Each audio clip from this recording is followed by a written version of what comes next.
Welcome to master mind of GK. एक बार फिर से आप लोग का स्वागत है मास्टर माइंड ऑफ जीके में। फ्रेंड्स, आज हम लोग प्रैक्टिस सेट 2 को कवर करेंगे। अभी हम लोग फ्रेंड्स क्या है, प्रत्येक दिन जो होम गार्ड का एग्जाम होने वाला है 24 जनवरी 2021 को, उसके लिए practice set, full practice set आप लोग को प्रोवाइड करा रहा हूँ फ्रेंड्स। तो इस प्रैक्टिस सेट में भी कितने टोटल 100 प्रश्न है, जिसमें आपको हिंदी, अंग्रेजी, गणित के साथ साथ जीके जीएस का भी प्रश्न शामिल है। और काफ़ी अच्छा प्रैक्टिस सेट है फ्रेंड्स, इसका लेवल है जो बहुत अच्छा है। तो पूरा वीडियो जरूर देखिएगा फ्रेंड्स। रिक्वेस्ट है कि पहली बार विजिट कर रहे हैं चैनल पे तो चैनल को सब्सक्राइब कर बेल आइकन को जरूर दबाएं फ्रेंड्स, ताकि महत्वपूर्ण वीडियो का नोटिफिकेशन समय से मिलता रहे। चलिए फ्रेंड्स, ध्यान दीजिएगा आप लोग की जो बिहार पुलिस का सिलेबस है और बिहार होमगार्ड का सिलेबस है सेम है फ्रेंड्स। तो आप लोग जो बिहार होमगार्ड का एग्जाम देने वाले वो भी देखें फ्रेंड्स, और जो बिहार पुलिस के एग्जाम देने वाले वो भी देखें, क्योंकि सेम सिलेबस से कोई बदलाव नहीं है। तो दोनों के लिए काफ़ी महत्वपूर्ण है। चलिए तो पहला सवाल देखते हैं फ्रेंड्स। पहला सवाल है कि इन विट्रो फर्टिलाइजेशन का संबंध किससे है? तो प्रखनली शिशु से। ऑप्शन नंबर सी इसका राइट आंसर हो जाएगा। याद रखिएगा, इन विट्रो फर्टिलाइजेशन है जो किससे संबंधित है? तो प्रखनली शिशु से। सवाल नंबर 2 को देखें। भारत की प्रथम महिला विदेश सचिव है, तो भारत की प्रथम महिला विदेश सचिव कौन बनी थी फ्रेंड्स? आपका चोकिला अय्यर, यानी ऑप्शन नंबर बी इसका राइट आंसर होगा। याद रखिएगा, चोकिला अय्यर है जो भारत की प्रथम महिला विदेश सचिव है। चलिए सवाल नंबर 3 को देखते हैं। Somnath the many voice of a history पुस्तक की लेखिका कौन है? इसका लेखक कौन? रोमिला थापर है फ्रेंड्स। ऑप्शन नंबर डी इसका राइट आंसर है। इंपॉर्टेंट सवाल है, याद रखिएगा।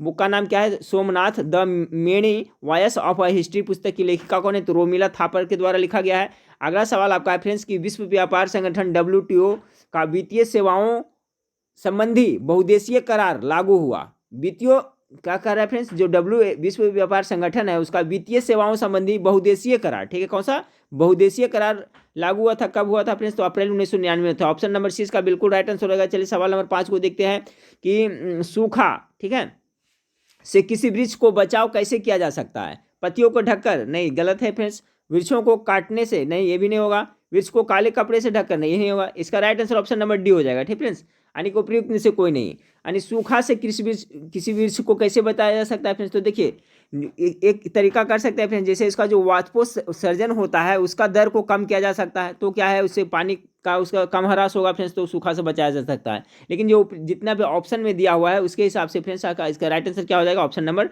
डी हो जाएगा। चलिए सवाल नंबर 6 को देखें।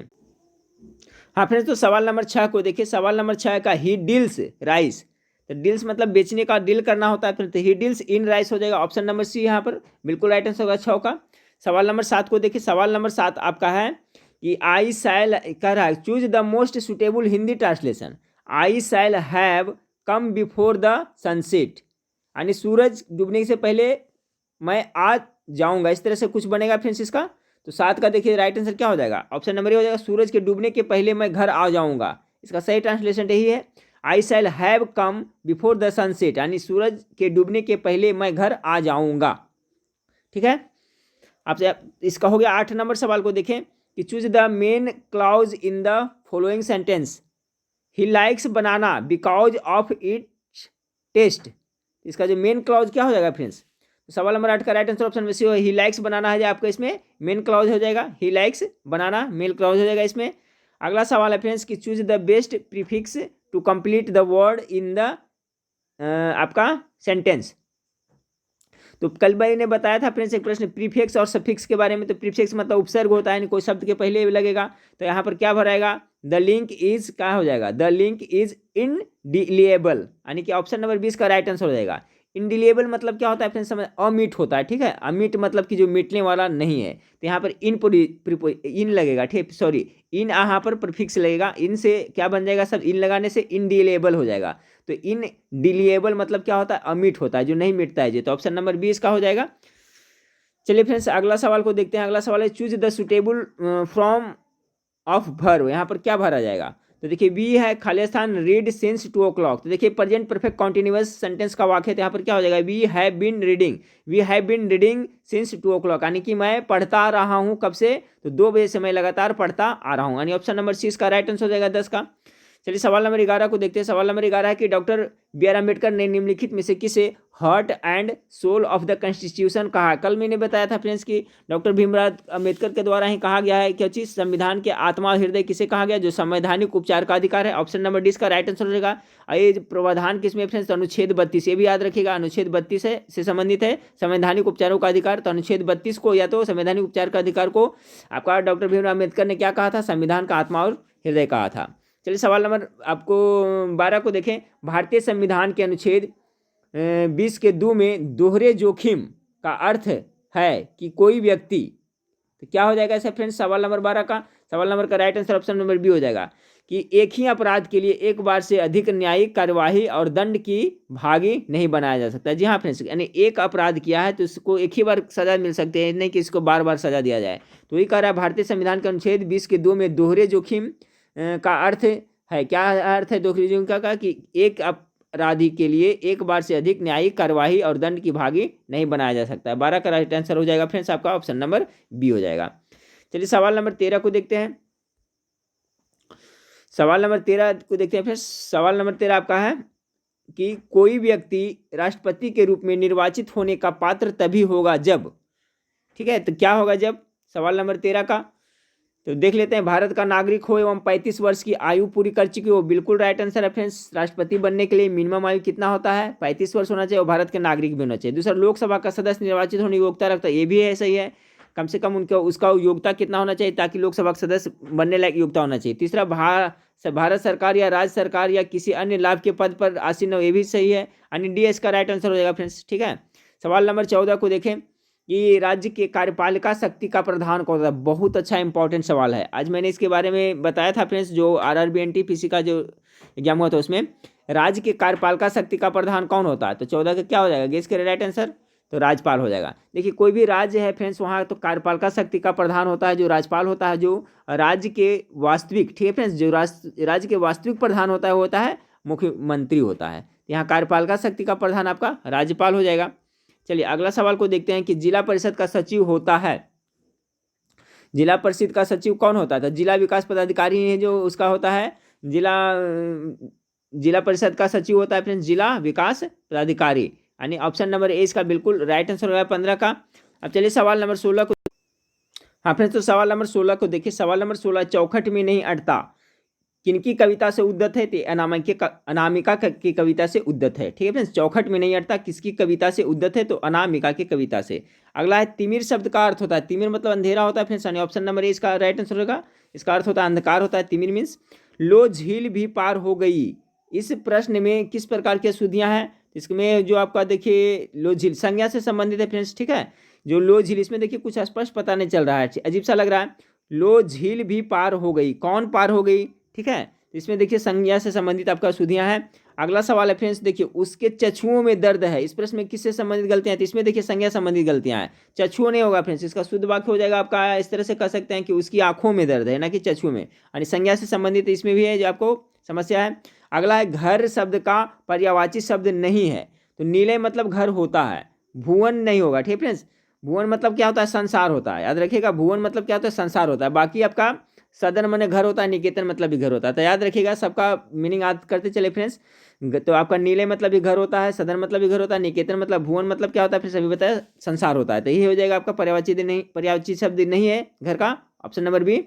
चलिए सवाल नंबर 21 को देखें। सरल आवर्त गति करते एक कण की कुल ऊर्जा अनुक्रमानुपाती होती है, 21 का right answer option number B हो जाएगा। आयाम के वर्ग के अनुक्रमानुपाती होती है। सरल आवर्त में गति करते एक कण की कुल ऊर्जा अनुक्रमानुपाती होता है, तो आयाम के वर्ग के होता है, ऑप्शन नंबर 20 का राइट आंसर होगा। चलिए सवाल नंबर 22 को देखिए। बर्नौली के प्रमेय निम्न में से किस पर लागू होती है? बर्नौली का जो प्रमेय सिद्धांत है किस पे लागू होती है? तो आपका 22 नंबर सवाल का ऑप्शन नंबर ये होगा द्रवों के प्रवाह पे। याद रखिए बर्नौली का जो है आपका प्रमेय है जो किस पे लागू होती है? तो द्रवों के प्रवाह पे। सवाल नंबर 23 को देखिए। सवाल नंबर 23 आपका है सामान्य द्रव्यमान वाले पदार्थ के एक समान गोला डिस्क तथा ठोस सिलेंडर आनत तल पर विरामावस्था से लुढ़काया जाए तो निम्न में से कौन सा पहले तली पर पहुंचेगा? तो 23 का राइट आंसर क्या हो जाएगा फ्रेंड्स? ऑप्शन नंबर ए, जो ठोस का है वो जल्दी पहुंचेगा, ठीक है। ठोस का गोला है जो जल्दी पहुंचेगा उसकी अपेक्षा। सवाल नंबर 24 को देखें। प्रकाश की किरणें एक समतल दर्पण पर अभिलंबित आपतित होती है, इनमें उत्पन्न विचलन क्या होगा?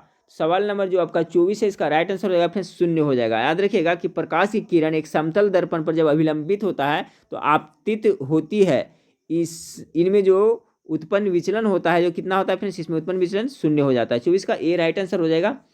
चलिए सवाल नंबर 25 को देखें। सवाल नंबर 25 आपका है कि प्रकाश की चाल इसकी आवृत्ति से निम्नलिखित में से किस सूत्र से संबंधित होती है? इसका हो जाएगा right answer friends option number C. चाल इक्वल टू क्या होता है? आवृत्ति गुने तरंगदैर्घ्य होता है। प्रकाश की चाल इसकी आवृत्ति से निम्नलिखित में से किस सूत्र से संबंधित होते हैं? तो ये आपका सूत्र ये हो गया, चाल बराबर क्या होता है? आवृत्ति गुने तरंगदैर्घ्य। 25 का सी हो गया। सवाल नंबर 26 को देखें। सवाल नंबर 26 है कि स्वस्थ मानव नेत्र में फोक्सन किया जाता है। तो फोक्सन किया जाता है तो आपका right answer option number C होगा 95, ठीक है, मांसपेशियों द्वारा लेंस की उतलता परिवर्तन से। स्वस्थ नेत्र में फोक्सन किया जाता है तो 95 मांसपेशियों द्वारा लेंस की उतलता परिवर्तन से। अगला सवाल को देखें। अगला सवाल है कि दीवार के पीछे खड़े एक व्यक्ति की आवाज़ पहचानी जा सकती है। अच्छा सवाल है ये।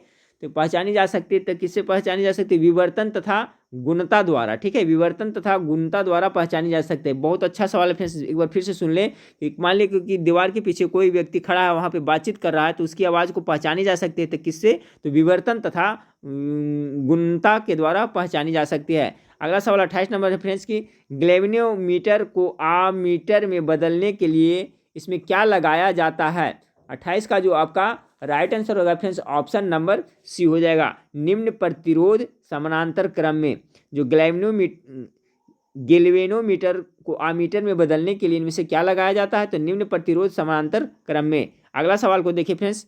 अगला सवाल है अस्थायी चुंबक बनाए जा सकते हैं। किसका बनाया जा सकता है फ्रेंड्स? तो 29 का जो राइट आंसर होगा फ्रेंड्स ऑप्शन नंबर ए कोबाल्ट से। अस्थायी चुंबक बनाया जा सकता है किससे? तो कोबाल्ट से है जो आपका अस्थायी चुंबक बनाया जा सकता है। चलिए सवाल नंबर 30 को देखें। एक ट्रांसफार्मर प्रयोग किया जाता है। देखिए कल भी शायद मेरे ख्याल से सेट में आया था, प्रैक्टिस सेट में। ट्रांसफार्मर का प्रयोग क्यों किया जाता है? तो क्या करता है वो? क्या है? पर्याप्त प्रत्यावर्ती धारा प्राप्त करने के लिए। ऑप्शन नंबर इसमें बी बिल्कुल राइट आंसर हो जाएगा कि पर्याप्त यानी कि जो वोल्टेज होता है फ्रेंड्स उसको कम बेसी किया जा सकता है। पर्याप्त जितना चाहिए उतना धारा प्राप्त करने के लिए ट्रांसफार्मर का प्रयोग किया जाता है। यानी ऑप्शन नंबर आपका 20 का बिल्कुल राइट आंसर हो जाएगा। चलिए फ्रेंड्स आपको सवाल नंबर 31 को देखते हैं। सवाल नंबर 31 आपका है जो मैथ से है फ्रेंड्स, ठीक है। तो देखिए फ्रेंड्स जो इस पर सोल्व होने लायक है उसको मैं थोड़ा हिंट्स करते चलता हूँ। बाकी फ्रेंड्स देखिए आप घर पे इसको सोल्व कर लिए जूम करके। तो देखिए 31 नंबर सवाल आपका क्या है फ्रेंड्स कि आपका ये देखिए समानांतर से श्रेणी से प्रश्न पूछा है। श्रेणी इतना इतना इतना इतना का योग क्या होगा, ठीक है, 10 का योग क्या होगा फ्रेंड्स। तो इसको किस तरह से बनाते हैं फ्रेंड्स इसको? तो सबसे पहले देखिए इसमें हम लोग क्या करते हैं, डी निकाल लेते हैं। डी जो सर्वांतर होता है तो डी निकाल लेते हैं फ्रेंड्स। तो डी बराबर क्या होता है? फार्मूला होता है फ्रेंड्स, सर्वांतर बराबर क्या होता है? दूसरी पद माइनस पहली पद होता है। तो देखिए 32 में से -34 घटाया तो कितना आ जाएगा? -2 आ जाएगा। तो आपका डी बराबर कितना आ जाएगा? ये डी बराबर आ जाएगा फ्रेंड्स। आप लोग पढ़े होंगे तो इस पता चल रहा होगा। तो डी बराबर कितना आ जाएगा? -2 आ जाएगा। अब हम लोग को क्या निकालना है फ्रेंड्स? एनवा पद बराबर निकालना है, फार्मूला लगाएंगे। तो एनवा पद का फार्मूला क्या होता है फ्रेंड्स? आपका एन बराबर क्या होता है? ए बराबर फार्मूला क्या होता है? ए और प्लस n-1 होता है, ठीक है। n-1 n2 क्या होता है? डी होता है। तो जब ये फार्मूला पर एनवा पद निकालिएगा फ्रेंड्स तो आपका एन का जो मान आएगा कितना आ जाएगा? आपका 13 आ जाएगा, ठीक है। इसके निकालिएगा तो कितना आ जाएगा? 13 आ जाएगा। टोटल 13 आ जाएगा आपका। एन का पद का मान 13 आ जाएगा फ्रेंड्स। तो फिर हम लोग क्या निकालेंगे? 10वां पद कह रहा है ना, उसका योग कह रहा है, ठीक है। तो इसके लिए क्या होता है? एस एन होता है फार्मूला। एस एन बराबर क्या होता है? तो एस एन बराबर फार्मूला आपका होता है एन बटा क्या? 2, ठीक है। और यहाँ पर होता है प्रथम पद और जोड़ अंतिम पद। तो प्रथम पद कितना है? 34 है फ्रेंड्स। और अंतिम पद कितना आपका है? अंतिम पद आपका 10 है फ्रेंड्स, ठीक है। अंतिम पद कितना है? आपका 10 ही है ना अंतिम पद। अंतिम पद 10 है। तो इससे देखिए आपका मान निकल जाएगा फ्रेंड्स योग सबका। तो इसको हल करिएगा फ्रेंड्स तो देखिए कितना है? n बटा 2। एन का मान कितना होगा? 13 यहाँ पर पुट करिएगा, ठीक है। यहाँ पर मान कितना देगा? इनका 13 देगा, 13 बटा 2 अब इंटू 24। यहाँ पर कितना? 34 है, यहाँ 10, 34 10 कितना हो जाएगा? 44 हो जाएगा। तो आपका 13 बटा 2 इंटू कितना हो जा रहा है यहाँ पर? 44। तो 22 दूनी कितना हो जा रहा है? 44 हो जा रहा है, ठीक है फ्रेंड्स। यहाँ से काटिएगा तो यहाँ पर देखिए कितना? 34 यहाँ पर हो गया और 10 यहाँ पर। तो 34 10 कितना हो गया? 44 हो गया। अब यहाँ से 2 से काटिएगा तो 2 से काटिएगा तो कितना मरतबे कटेगा? ये आपको 22 दूनी 44 हो गया फ्रेंड्स, ठीक है। तो 22 44 हो गया। उसके बाद में फिर गुना करें फ्रेंड्स। तो आप 22 में 13 से गुना करके देखिए कितना आता है, ठीक है। 22 में 13 से जब गुना करिएगा कितना होगा? 32 66 हो गया। उसके बाद में फिर यहाँ पर हमको 22 लिखना है यानी 6 6 2 8 यानी 286 इसका राइट आंसर आ जाएगा। ठीक है फ्रेंड्स, 286 ऑप्शन नंबर बी। तो ठीक है फ्रेंड्स, देखिए इस टाइप का मैथ है तो फ्रेंड्स इसमें टाइम भी किल होता है, आप लोग थोड़ा हिंट्स कर देते हैं, आप लोग बना लीजिएगा घर पे। तो ये सब फार्मूला आपको रहना पड़ेगा। ठीक है फ्रेंड्स, सर्वांतर बराबर क्या होता है, फिर आपका एनवा पद बराबर क्या होता है, फिर एसएन बराबर क्या होता है, ये सब फार्मूला याद रहेगा, तभी आपको ये सब मैथ बन जाएगा। अब चलिए फ्रेंड्स देखते हैं सवाल नंबर 32 को देखते हैं। के का वह मान क्या होगा जिसके लिए बिंदु इतना और इतना इतना संरेखी हो। ठीक है, तो ये देखिए फ्रेंड्स, इसमें क्या है, त्रिभुज का क्षेत्रफल है ना, क्या करेगा, त्रिभुज का क्षेत्रफल का फार्मूला लगा दीजिएगा, जो आपका कोऑर्डिनेट ज्योमेट्री उसका। ठीक है फ्रेंड्स, और इसमें क्या है, क्षेत्रफल का मान 0 कर दीजिएगा। ठीक है, 0 कर दीजिएगा तो फिर के का मान क्या है, निकल जाएगा। तो वो आपका ये कोऑर्डिनेट ज्योमेट्री का फार्मूला है फ्रेंड्स। ठीक है, अगला है आपका कि दो पासा के एक साथ फेंकने पर उन पर आई संख्याओं का योगफल 10 होने की प्रायिकता क्या है। देखिए प्रायिकता से प्रश्न पूछा है, तो दो पासा का कर रहा है फ्रेंड्स। तो देखिए, तो दो पासा को एक साथ फेंकेगा तो कुल परिणाम कितना आएगा, 6 गुने 6 आएगा फ्रेंड्स। ठीक है, 36 आता है। दो पासा को एक साथ फेंकेगा तो आपका जो कुल परिणाम आने की संभावना कितना हो जाएगा, 36 हो जाएगा, आएगा ही फ्रेंड्स, 36 आएगा। अब कह रहा है फ्रेंड्स, आपको क्या कह रहा है कि दो पासों के एक साथ फेंकने पर उन पर आई संख्याओं का योगफल 10 होने का प्रायिकता क्या है। तो सबसे पहले हम लोग संभावित परिणाम देखेंगे, तो क्या क्या आ सकता है फ्रेंड्स। तो देखिए, एक तो आ सकता है, एक इधर 6 आया तो इधर 4 आ सकता है, फिर उसी तरह से आपका 4 और 6 आ सकता है, फिर क्या है 5 और 5 आ सकता है। और इसके बाद देखिए फ्रेंड्स करते हैं 7 नहीं आ होता है। ठीक है, तो आपको कितना है, संभावित परिणाम की संख्या कितना आ गया, 3 आ गया। संभावित परिणाम की संख्या जब 3 आ गया फ्रेंड्स, तो आपको पूछा क्या जा रहा है, आपको प्रायिकता पूछा जा रहा है। तो प्रायिकता बराबर फार्मूला क्या होता है, जो संभावित परिणाम होता है जो, उसके बाद में बटा होता है कुल परिणाम। तो कुल परिणाम कितना था, 36, इससे काट दीजिएगा तो कितना आ जाएगा, 12 मरतबे करेगा, यानी कि आपका 1/12 इसका राइट आंसर हो जाएगा। ठीक है फ्रेंड्स, तो देखिए प्रायिकता वाला है, थोड़ा सा आप लोग प्रैक्टिस कर लीजिएगा, इस टाइप का प्रश्न देखिए एग्जाम में पूछा जाता है। सवाल नंबर 34 को देखिए फ्रेंड्स, सवाल नंबर 34 का रहा है साइन 30 डिग्री पर tan 45 degree minus cos 60 degree का मान क्या है। सिंपल है फ्रेंड्स, आपका सबका अगर जो डिग्री का मान साइन 30 का मान पता होगा तो बन जाएगा। तो साइन 30 का मान कितना होता है, 1/2 होता है। उसके बाद में प्लस का चिन्ह है, फिर tan 45 का मान कितना होता है, tan 45 का मान कितना 1 होता है।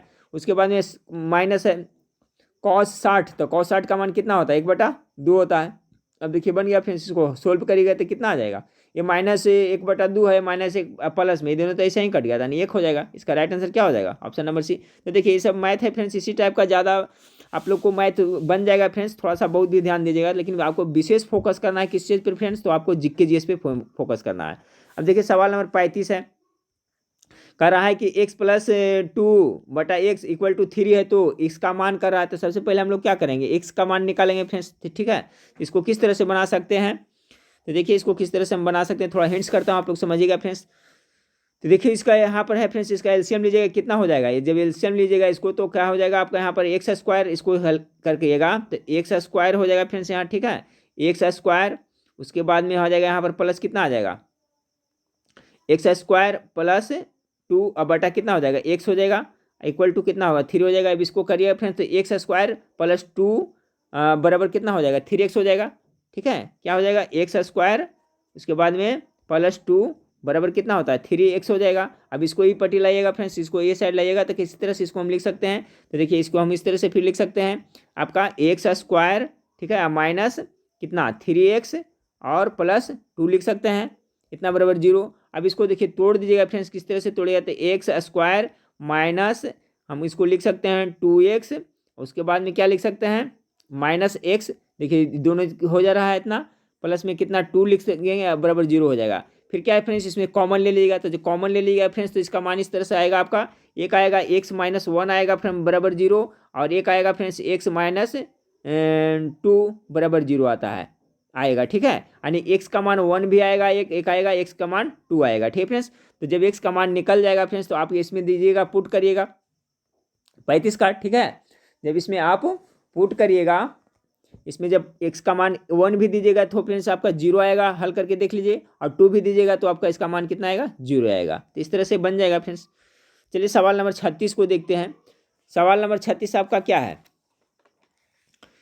सवाल नंबर 36 आपका है फ्रेंड्स कि यदि x-3 इतना इतना इतना का गुणा, इतना का एक गुणनखंड है तो के का मान क्या होगा। ठीक है फ्रेंड्स, तो देखिए इसको क्या करेंगे, इसको हमें x माइनस यहाँ पर कितना है 3 करेंगे इक्वल टू 0 करेंगे। ठीक है फ्रेंड्स, तो x माइनस 3 इतना 0 करेंगे तो x का मान कितना हो जाता है 3 आ जाता है। जब 3 का मान इसमें x का मान पुट करिएगा, इसमें 3 पुट करिएगा तो आपका k का मान निकल जाएगा। तो इसको सोल्व करिएगा फ्रेंड्स, तो 36 नंबर जो आपका सवाल है इसका जो राइट आंसर आएगा ऑप्शन नंबर बी आ जाएगा। ठीक, 1/27 आएगा। समझ गए फ्रेंड्स, यहाँ पर देखिए x माइनस 3 है ना, यहाँ पर कितना है गुणनखंड में है फ्रेंड्स, तो यहाँ पर इक्वल टू 0 करिएगा तो x का मान आएगा 3 आएगा। 3 का मान जब इसमें पुट करिएगा तो हल करिएगा 1/27 आ जाएगा।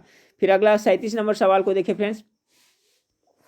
37 नंबर सवाल है कि निम्न द्विघातीय समीकरण में किसका वास्तविक मूल है। तो वास्तविक मूल के लिए सबसे पहले हम लोग क्या करें, डी बराबर से चेक कर लेंगे फ्रेंड्स। ठीक है, डी बराबर क्या होता है b² माइनस 4ac आता है। अब इसमें देखिए डी का मान देखेंगे फ्रेंड्स, अगर डी का मान क्या है 0 के बराबर आता है या 0 से बड़ा आता है, 0 या 0 से बड़ा आता है तो क्या होता है वो आपका वास्तविक मूल होता है। ठीक है ना, माइनस में आता है तो वास्तविक मूल नहीं होता है। इसमें आप देखिएगा फ्रेंड्स, यहाँ पर a बराबर डाल करके सब देखिएगा, a बराबर कितना 3 हो जाता है, b बराबर कितना हो जाता है 5 हो जाता है, c बराबर 2 होता है। तो इसको जब सोल्व करिएगा फ्रेंड्स तो देखिए इसका मान 1 आता है। ठीक है, पहला समीकरण का सबको चेक करना पड़ेगा, तो पहला समीकरण का ही आपका d बराबर कितना आ रहा है 1 आ रहा है, यानी कि ये वास्तविक मूल हो जाएगा। बाकी जब इस सबका सोल्व करिएगा फ्रेंड्स तो आपको 1 नहीं आएगा ना 0 आएगा, माइनस में आएगा। ठीक है, तो समझ गए होंगे। चलिए सवाल नंबर अब 38 को देखते हैं। सवाल नंबर 38 क्या है आपका, ये तो फ्रेंड्स आपका स्वरों को हर बार साथ रखते हुए सॉफ्टवेयर के अक्षरों को कितने अलग अलग प्रकार से क्रमबद्ध किया जा सकता है फ्रेंड्स, तो इसको देख लीजिएगा। इसका जो 38 का जो राइट आंसर होगा फ्रेंड्स ऑप्शन नंबर आपका डी आएगा। ठीक है फ्रेंड्स, इसका इनमें से कोई नहीं। इसका जो राइट आंसर आएगा फ्रेंड्स सोल्व करिएगा तो आएगा आपका 4320 आएगा। ठीक है फ्रेंड्स, इसको सोल्व करिएगा, कर लीजिएगा तो कितना आएगा 4320 आएगा। सोल्व करके देखिएगा, स्वरों को हर बार साथ रखते हुए शब्द सॉफ्टवेयर के अक्षरों को कितने अलग अलग प्रकार से क्रमबद्ध किया जा सकता है, तो कितना आपका 4320 प्रकार से किया जा सकता है। 38 का right answer option number D हो जाएगा। चलिए सवाल नंबर 39 को देखते हैं फ्रेंड्स।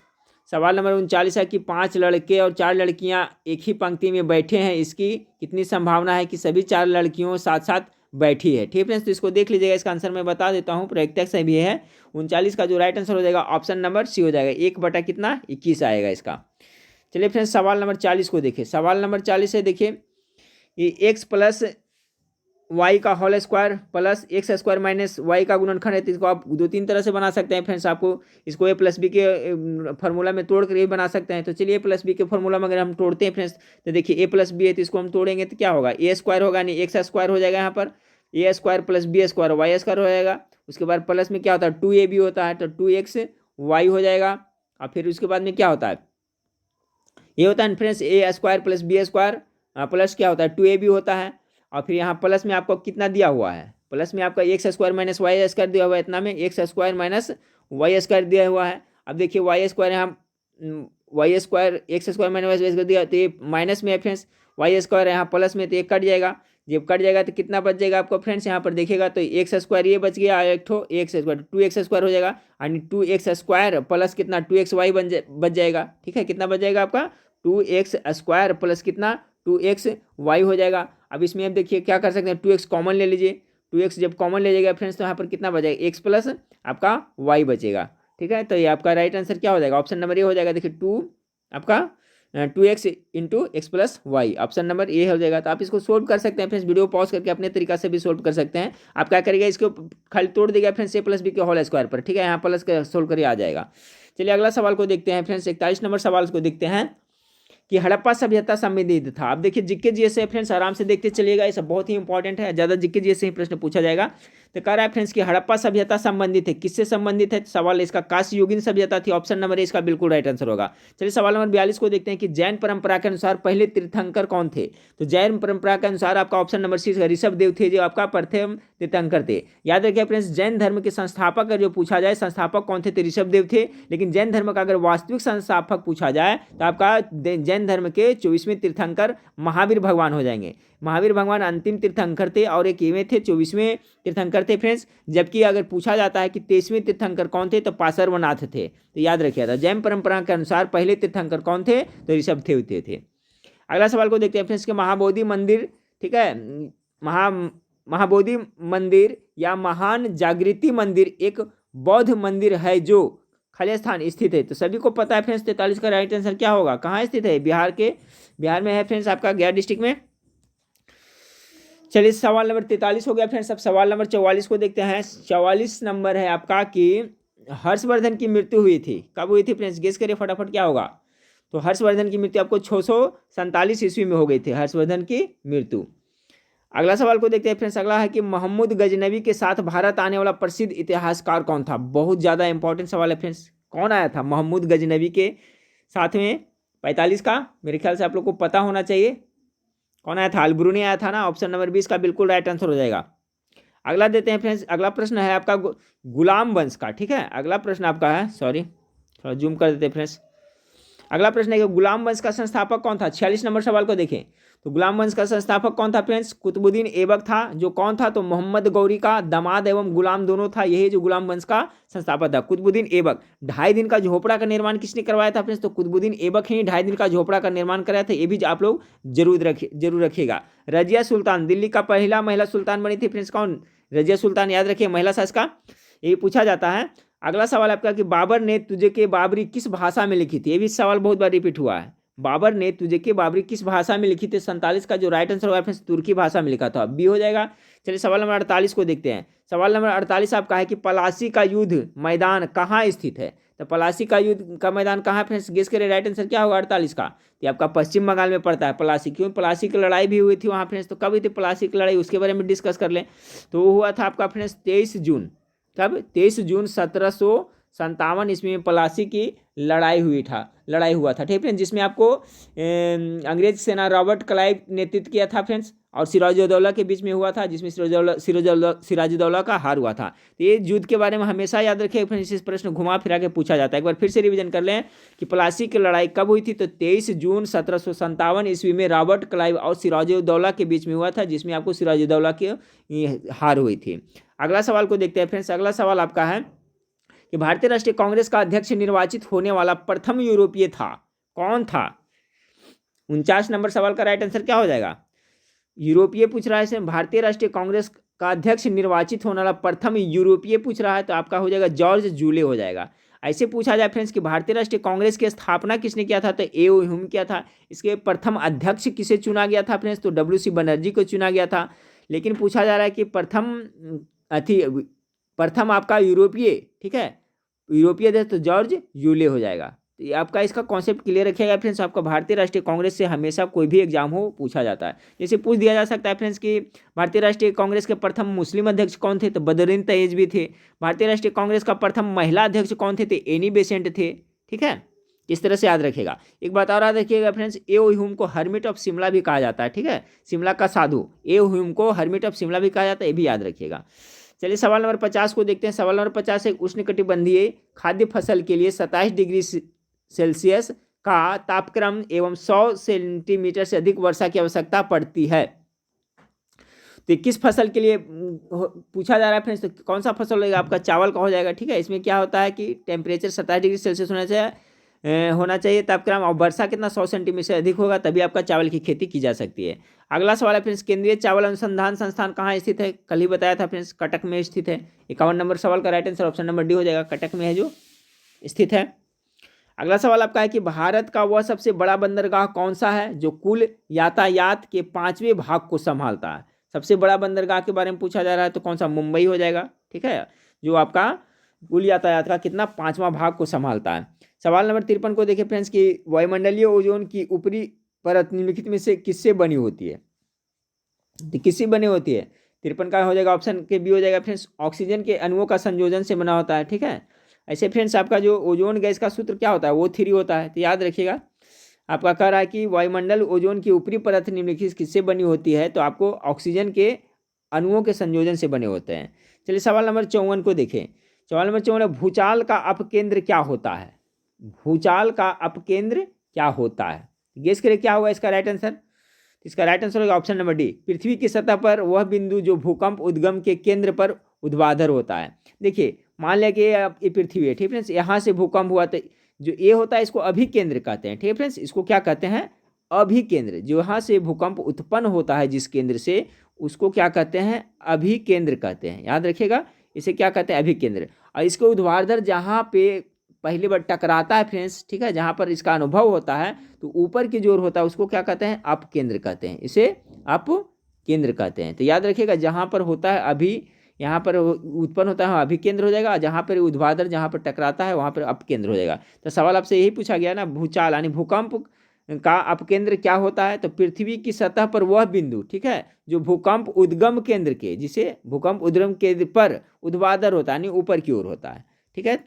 चलिए सवाल नंबर 55 को अंकलेश्वर के लिए जाना जाता है, अंकलेश्वर किस लिए जाना जाता है, 55 का राइट आंसर क्या होगा, तो आपका तेल उत्पादन से संबंधित है, ऑप्शन नंबर डी है। जो अंकलेश्वर कहाँ पड़ता है फ्रेंड्स, तो गुजरात में पड़ता है, ठीक है, गुजरात में जो है मुख्य रूप से पेट्रोलियम उत्पादक का क्षेत्र अंकलेश्वर है। याद रखिए पूछा जाता है कभी कभी कि अंकलेश्वर है जो किसके लिए प्रसिद्ध है, तो तेल के लिए प्रसिद्ध है, और ये कहाँ पड़ता है फ्रेंड्स, तो आपका गुजरात में पड़ता है, ये भी याद रखें। चलिए अगला सवाल को देखते हैं फ्रेंड्स। देखिए यहाँ पर थोड़ा धुंधला दिख रहा होगा, क्लियर नहीं दिख रहा होगा, लेकिन पढ़ रहा है फ्रेंड्स, आप लोग ध्यान से सुनिएगा। लक्षद्वीप के लोग निम्नलिखित में से कौन सी भाषा बोलते हैं, तो 55 नंबर सवाल का जो आपका 56 नंबर सवाल का राइट आंसर हो जाएगा फ्रेंड्स ऑप्शन नंबर ए, मलयालम बोलते हैं। जो लक्षद्वीप के लोग हैं, लक्षद्वीप की राजधानी कहाँ है फ्रेंड्स, कवारत्ती है, सब याद रखेगा। तो यहाँ का लोग है जो क्या मलयालम भाषा बोलते हैं। चलिए और ये लक्षद्वीप है जो अरब सागर में है, ठीक है फ्रेंड्स। अब जबकि आपको अंडमान निकोबार द्वीप समूह जो बंगाल की खाड़ी में है, ये सब भी पूछा जाता है, सिंपल प्रश्न फ्रेंड्स। 56 को देखिए, लक्षद्वीप के लोग निम्नलिखित में से कौन से, ये तो देख लिए फ्रेंड्स मलयालम बोलता है। अगला सवाल आपका है कि वर्ष 2011 की जनगणना के अनुसार निम्नलिखित में से किस राज्य में बालक बालिका अनुपात सबसे कम है, top most VVI GK friends. 2011 की जो जनगणना हुआ था तो उसमें से कौन सा राज्य में था जहां पर बालक और बालिका का अनुपात सबसे कम था, तो गेस करिए इसका क्या हो जाएगा राइट आंसर, आपको हरियाणा। कहीं पर आपको बालक बालिका दे देगा फ्रेंड्स, कभी दे देगा पुरुष और महिला दे देगा, तो एक ही बात हुआ, यानी पुरुष महिला का भी हो जाएगा। तो आपका ऑप्शन नंबर डी हरियाणा में है जो लिंगानुपात क्या था, सबसे कम था। ऑप्शन नंबर डी इसका बिल्कुल राइट आंसर हो जाएगा। सवाल नंबर 58 को निम्नलिखित में से किस खाद्य पदार्थ में एक ही मात्रा में अधिकतम कैलोरी मान विद्यमान है, तो कौन सा खाद्य पदार्थ है फ्रेंड्स इसमें, इसका हो जाएगा आपका मक्खन, ठीक है। मक्खन में जो क्या होता है, बहुत पौष्टिक होता है। जैसे निम्नलिखित में से किस खाद्य पदार्थ में एक ही मात्रा में अधिकतम कैलोरी मान विद्यमान होता है, तो मक्खन में होता है।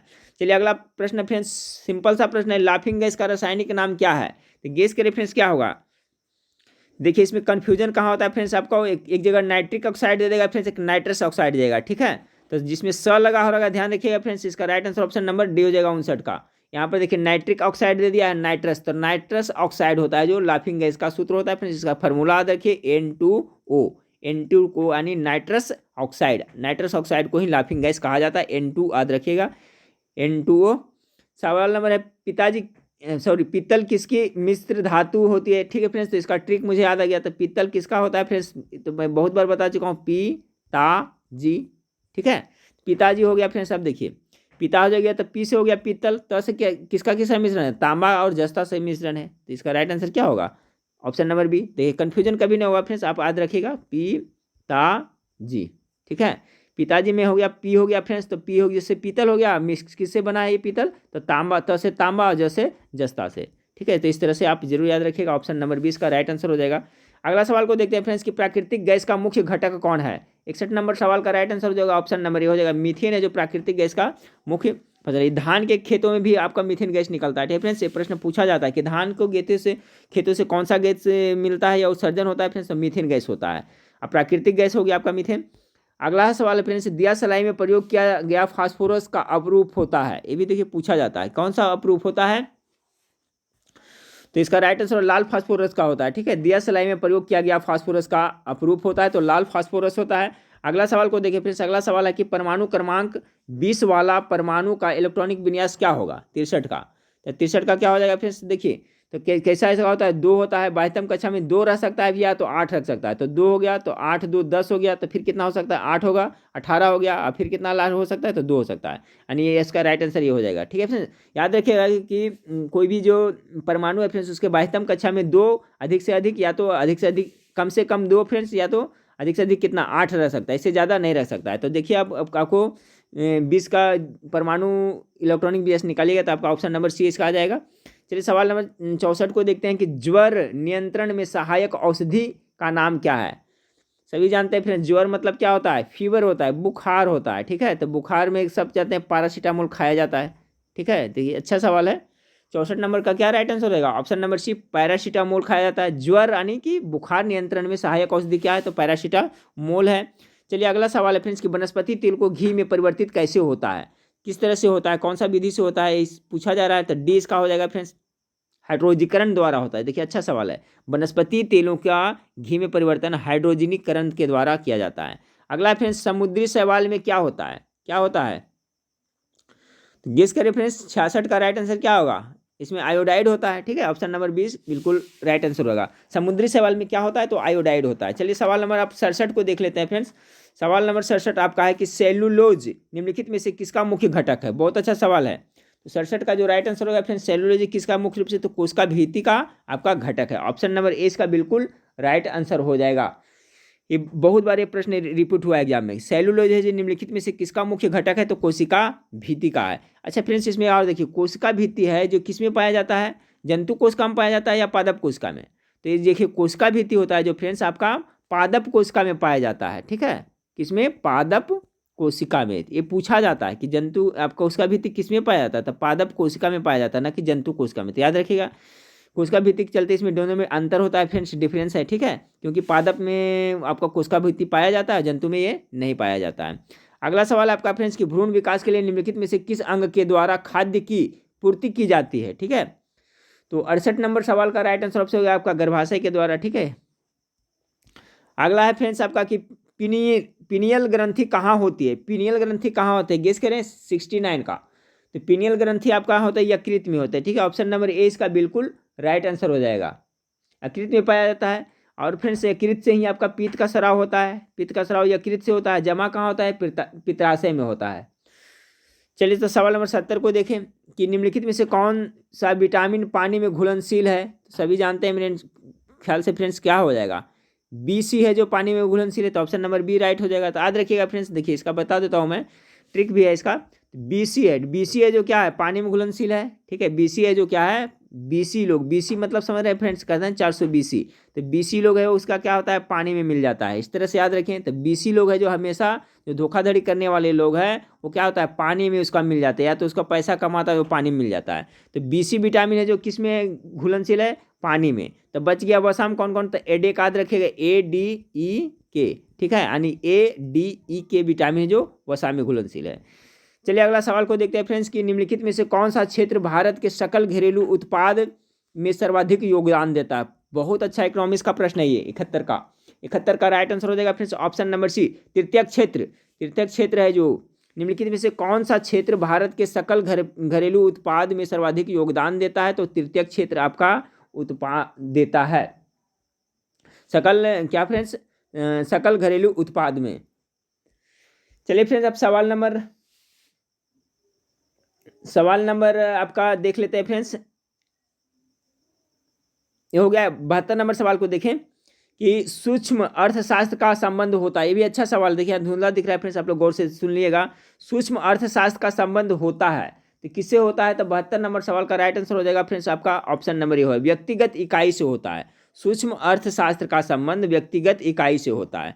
अगला सवाल आपका है फ्रेंड्स कि भारत के ग्रामीण क्षेत्रों में मौसमी बेरोजगारी उत्पन्न होने का प्रमुख कारण क्या है? देखिए बहुत अच्छा सवाल है फ्रेंड्स।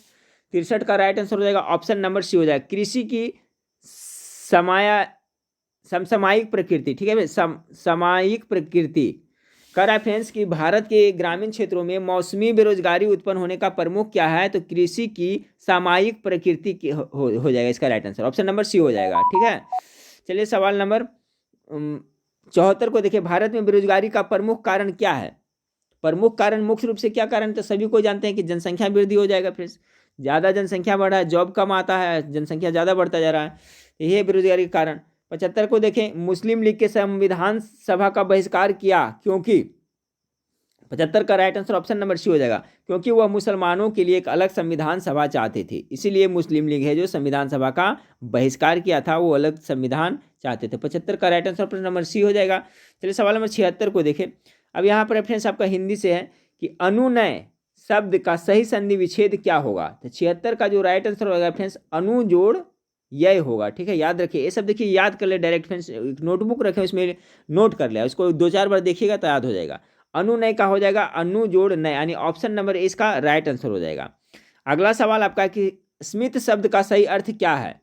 स्मित शब्द का सही अर्थ क्या होता है, तो 77 का जो राइट आंसर होगा फ्रेंड्स ऑप्शन नंबर सी, मुस्कान होता है। क्या होता है, मुस्कान होता है स्मित शब्द का। चलिए सवाल नंबर 78 को देखिए, गुरु नानक देव जी का जन्म कब हुआ था। 78 का गेस करिए फ्रेंड्स, तो कब हुआ था, आपको कहाँ हुआ था वो भी जान लीजिएगा फ्रेंड्स। तो गेस करिए, पहले 1469 ईस्वी में हुआ था, तलवंडी में हुआ था। ठीक है, गुरु नानक देव जी का जन्म 1469 ईस्वी में आपको कहाँ हुआ था, तलवंडी में हुआ था। चलिए अगला सवाल है फ्रेंड्स, मछली किनकी रचना है, किसने मछली लिखा है फ्रेंड्स। तो गेस करें राइट आंसर, एक सेंटेंस बना ले फ्रेंड्स, मछली किसने पकड़ा था या मछली किसने खाया फ्रेंड्स, तो विनोद कुमार शुक्ल ने। ठीक है, ऑप्शन नंबर ए। आज से याद रखिएगा मछली के बारे में, एक सेंटेंस याद रखना है मात्र, विनोद कुमार शुक्ल है जो मछली पकड़े थे या खाए थे, कुछ भी कर ले फ्रेंड्स। 79 का right answer option number A हो जाएगा। मैं तो इसी तरह से याद रखता हूँ कि मछली है तो विनोद कुमार, मेरा बड़े भैया का भी नाम है विनोद कुमार, कुछ तुक्का भी ला लेता हूँ फ्रेंड्स कोई कोई प्रश्न पे, तो सदा याद रहता है। चलिए तो हो गया फ्रेंड्स आपका 79 का मछली किनकी रचना है, तो विनोद कुमार शुक्ल का है। चलिए अगला सवाल 80 नंबर सवाल को देखिए, विनोद कुमार शुक्ल को 1999 में कौन सा सम्मान से सम्मानित किया गया था। जिन्होंने अभी मछली लिखा था तो कौन सा मछली जो उनकी रचना है तो उसको कौन सा सम्मान दिया गया था। 80 का राइट आंसर होगा फ्रेंड्स ऑप्शन नंबर बी, साहित्य अकादमी सम्मान दिया गया था 1999 में। अगला फ्रेंड्स आपका कि भारत में दल विदल विरोधी नियम कब बना। बहुत इंपॉर्टेंट सवाल है फ्रेंड्स, गेस करें। 81 का राइट आंसर क्या हो जाएगा, तो इसका जो राइट आंसर होगा फ्रेंड्स ऑप्शन नंबर बी हो जाएगा 1985 ईस्वी में। याद रखिए फ्रेंड्स, ये जो भारत में दल बदल विरोधी अधिनियम हुआ बना है वो कौन सा संविधान संशोधन के तहत हुआ था फ्रेंड्स, तो आपका 52वां संविधान संशोधन। ठीक है, याद रखिएगा 52वां संविधान संशोधन के तहत ये अधिनियम बना था फ्रेंड्स, कब, तो 1985 ईस्वी में। और पूछा जाएगा फ्रेंड्स कि अगर दल बदल है जो भारतीय संविधान के किस अनुसूची में रखा गया है, किस अनुसूची से संबंधित है, तो देखिए 10 से दल बदल और 10 से 10वीं अनुसूची, तो ये भी याद रखिएगा। ठीक है, 10वीं अनुसूची में आपको दल बदल संबंधी जो लेखा जोखा है फ्रेंड्स उसमें आपको मिलेगा। तो याद रखिए भारत में दल विरोधी अधिनियम कब बना, तो आपका 1985 में बना था और 52वां संविधान संशोधन में। चलिए सवाल नंबर देखिए 82, लघु ज्वार भाटा कब आता है, लघु छोटा वाला करा है फ्रेंड्स। तो सवाल नंबर 82 का right answer option number C हो जाएगा, यानी सप्तमी या अष्टमी के दिन आता है जो क्या होता है, लघु ज्वार आता है। याद रखिए सप्तमी और अष्टमी को, 82 का सी हो जाएगा। सवाल नंबर 83 को देखिए फ्रेंड्स, सवाल नंबर 83 आपका है कि घाना पश्चिम बिहार निम्नलिखित में से किस राज्य में स्थित है। तो घाना कहाँ है फ्रेंड्स, सब जानते होंगे मेरे ख्याल से, राजस्थान में स्थित है। ऑप्शन नंबर डी है, घाना पश्चिम बिहार कहाँ है, राजस्थान में है। अगला सवाल आपका है कि सौराष्ट्र की सुदर्शन झील का निर्माण किसने करवाया था। बहुत अच्छा सवाल है ये 84 का। तो जो सौराष्ट्र का सुदर्शन झील है इसका निर्माण किसने करवाया था फ्रेंड्स, तो ऑप्शन नंबर ए, चंद्रगुप्त मौर्य ने करवाया था। सौराष्ट्र का सुदर्शन झील का निर्माण चंद्रगुप्त मौर्य ने करवाया था फ्रेंड्स, और मौर्य वंश के संस्थापक भी चंद्रगुप्त मौर्य थे। और इनका प्रधानमंत्री का नाम क्या था फ्रेंड्स, चाणक्य थे। इन्हीं के नेतृत्व में आपको घनानंद को हरा करके फ्रेंड्स आपको मौर्य साम्राज्य की स्थापना किया था। इनके प्रधानमंत्री इनको बनाया गया था, किनको, चाणक्य को। अगला सवाल को देखते हैं फ्रेंड्स, आपका कि पौधे में श्वसन का अंतिम उत्पाद होता है, क्या होता है। 85 का right answer option number A हो जाएगा। ठीक है, आपका पौधे में श्वसन का अंतिम उत्पाद क्या होता है, तो आपका कार्बन डाइऑक्साइड और क्या होता है, जल और ऊर्जा, यही हो जाएगा अंतिम उत्पाद। यानी कार्बन डाइऑक्साइड भी निकलता है, जल भी निकलता है और ऊर्जा भी मुक्त होता है। यानी ऑप्शन नंबर ए 85 का बिल्कुल राइट आंसर हो जाएगा। चलिए सवाल नंबर अब देखते हैं फ्रेंड्स 86 को देखते हैं कि एक मुद्रा जिसकी विनिमय दर में लगातार गिरने की प्रवृत्ति हो वह कहलाती है। अच्छा सवाल है फ्रेंड्स, देखिए ये सब पॉइंट को आप एक नोटबुक रखें, ये सब क्वेश्चन को लिख लेना चाहिए। ठीक है फ्रेंड्स, और ये सब क्वेश्चन को आप लिख लीजिए फ्रेंड्स, और प्रत्येक दिन एक बार ये सब प्रश्न को रिपीट जरूर करें ताकि आपको परमानेंट मेमोरी में चला जाए। पढ़ने का यही तरीका है 86 का, क्योंकि एक बार मैं बताया फ्रेंड्स तो आप भूल जाइएगा। तो जो पॉइंट थोड़ा सा लग रहा है अच्छा प्रश्न है, मैं हिंट्स भी करता हूँ, बहुत अच्छा सवाल है, तो उस प्रश्न को आप क्या करें, नोट कर लें। और देखिए आप पढ़ रहे हैं फ्रेंड्स तो प्रत्येक दिन वो बुक एक जिसमें नोट करिएगा उसको एक बार एक झलक प्रत्येक दिन देखिएगा। क्या होता है फ्रेंड्स, ऐसा करने से आपको फिर आपका बुक नोटबुक रहे, कौन सा पेज में क्या लिखा हुआ यहाँ तक याद हो जाएगा। ठीक है फ्रेंड्स, यही है जो आपका मंत्र है पढ़ने का, इसलिए रिपीटेशन बहुत जरूरी है। ठीक है फ्रेंड्स, तो कह रहा है एक मुद्रा जिसकी विनिमय दर में लगातार गिरने की प्रवृत्ति हो वह कहलाती, क्या कहलाती है, तो क्या वो गर्म मुद्रा कहलाती है। याद रखिएगा क्या कहलाती है, गर्म मुद्रा कहलाती है। अगला फ्रेंड्स खुला आकाश नीति क्या है। अच्छा सवाल इस प्रैक्टिस सेट में दिया है फ्रेंड्स, स्टैंडर्ड लेवल का है। 87 का जो राइट आंसर होगा फ्रेंड्स ऑप्शन नंबर सी हो जाएगा, मुक्त अर्थव्यवस्था की नीति है। खुला आकाश नीति क्या है, तो मुक्त अर्थव्यवस्था की सॉरी फ्रेंड्स, इसका राइट आंसर रॉन्ग बता रहे हैं। खुला आकाश नीति ओपन स्काई क्या है? ठीक है फ्रेंड्स, तो जो ओपन स्काई है फ्रेंड्स, इसका जो राइट आंसर होगा ऑप्शन नंबर सी होगा फ्रेंड्स। सॉरी, नगर विमान मंत्रालय द्वारा निर्यात संवर्धन के लिए प्रारंभ की गई एक योजना है। ठीक है फ्रेंड्स, मिस्टेक हो रहा था, खुला आकाश नीति है क्या फ्रेंड्स, ओपन स्काई स्कीम क्या है, तो यह एक योजना है। किसके द्वारा? तो नगर विमान मंत्रालय द्वारा निर्यात आयात संवर्धन के लिए प्रारंभ की गई एक योजना है। याद रखिएगा, खुला आकाश नीति 87 का right answer option number C हो जाएगा। सवाल नंबर 88 को देखिए कि भारत सरकार की राजस्व प्राप्ति में इनमें से क्या शामिल नहीं होता है? भारत सरकार की राजस्व प्राप्ति में क्या शामिल नहीं होता है? 88 का राइट आंसर होगा फ्रेंड्स, ऋण की वसूली शामिल नहीं होता है। अगला सवाल को देखिए, रुपये की परिवर्तनीयता का उद्देश्य है क्या है?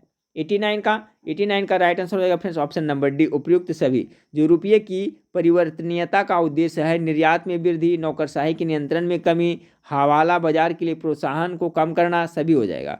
अगला सवाल को देखते हैं फ्रेंड्स। अगला सवाल आपका है कि द्वैध शासन प्रणाली के तहत प्रांतीय विषयों को दो भागों, आरक्षित एवं हस्तांतरित विषय में दो भागों में विभाजित किया गया। द्वैध शासन प्रणाली के तहत प्रांतीय विषयों को दो भागों में विभाजित किया गया। आरक्षित विषयों में निम्नलिखित में से कौन सा शामिल नहीं था? कौन शामिल नहीं था फ्रेंड्स?